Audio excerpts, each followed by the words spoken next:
शेतकऱ्यांच्या कर्जमाफीसाठी राहाता तालुक्यातील शेतकऱ्यांच्या वतीनं सरपंच परिषद आयोजित करण्यात आली होती। सामाजिक कार्यकर्ते विजय कोते यांच्या पुढाकारातून नांदुरखी या गावामध्ये तालुक्यातील सरपंचांची ही परिषद पार पडली। यावेळी गावागावांमध्ये आंदोलनासाठी जागृती करावी, बैठका घेत शेतकऱ्यांना मोर्चासाठीची माहिती देत सहभाग घेण्याचं आवाहन करण्यावर यावेळी चर्चा झाली। विरोधी पक्षनेत्यांच्या मतदारसंघातून पुढाकार घेतल्यानं राज्यभरातील शेतकरी पेटून उठतील या आशेने ही बैठक पार पडली। यावेळी आयोजकांनी शेतकरी एल्गार मोर्चाबाबत आवाहन केलं।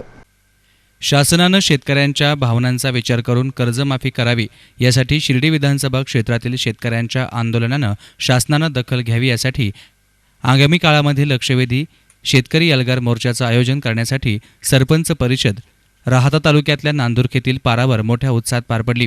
या परिषदेच्या अध्यक्षस्थानी साई पारायणकर्ते विजय कोते होते। याप्रसंगी पंकज लोढा, चंद्रभान महाराज चौधरी, गंगाधर कुरविलीकर, राजेंद्र चौधरी, गणिभाई शेख, अरुण चौधरी आदींनी मनोगत व्यक्त केली।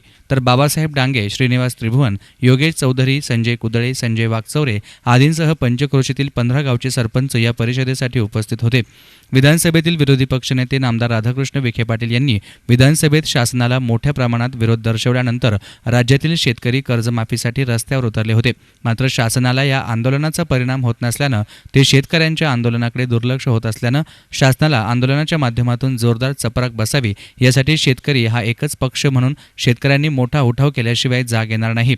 हा उठाव विधानसभेचे विरोधी पक्षनेते राधाकृष्ण विखे यांच्या मतदारसंघातून यशस्वीपणे झाल्यास राज्यातही याचे पडसाद उमटून शेतकऱ्यांच्या न्याय हक्कासाठी शेतकरी रस्त्यावर उतरतील, असा विश्वास सरपंच परिषदेत व्यक्त करण्यात आला। राज्याचं विरोधी पक्षनेतेपद आपल्याकडे असल्यामुळे राज्यात आपला विरोध प्रभावीपणे ठरल्यास आपल्याला न्याय मिळू शकतो, असा विश्वास या परिषदेत व्यक्त झाला। शेतकऱ्यांना हितावह ठरणारा स्वामीनाथन आयोग शासनानं पारित केला पाहिजे। बिनव्याजी कर्ज, ठिबक सिंचन, तुषार सिंचनासाठी अनुदान, शेतकरी पेन्शन योजना, शेतीमालाला हमीभाव, आत्महत्याग्रस्त शेतकऱ्यांच्या कुटुंबियांना 50 लाखांची शासकीय मदत आदी मागण्यांवर या परिषदेत चर्चा करण्यात आली। आज नांदुरखी या गावामध्ये झालेल्या शेतकरी एल्गार बैठकीच्या औचित्यानं मी उपस्थित होतो। या क्षणी शेतकऱ्यांच्या समस्याबाबत उपाय शोधण्यासाठी ही बैठक आयोजित केली होती। त्या प्रसंगी अनेकांनी आपले मतं मांडलेत।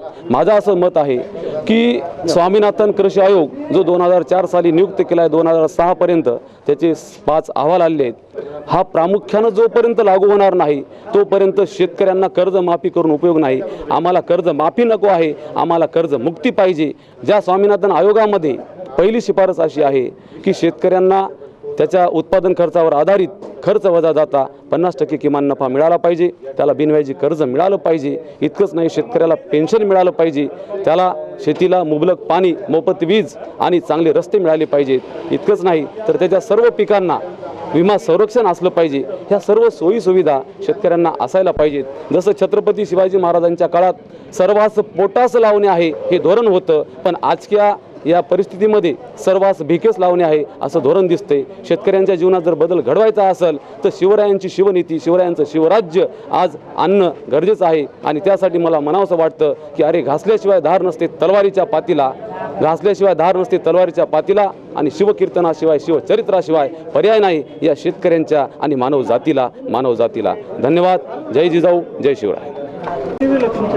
आज या ठिकाणी नांदुरकी गावामध्ये शेतकरी संपावर जाण्याच्या प्रश्नासंदर्भात एक बैठकीचं आयोजन केलं गेलं होतं। या ठिकाणी 15 ग्रामपंचायतचे सरपंच, त्यांचे सदस्य आणि गावातील प्रमुख मंडळी, साधारणतः 1, 2, 2, 4, 4 प्रतिनिधी या सर्वांना या ठिकाणी बोलवलेलं होतं।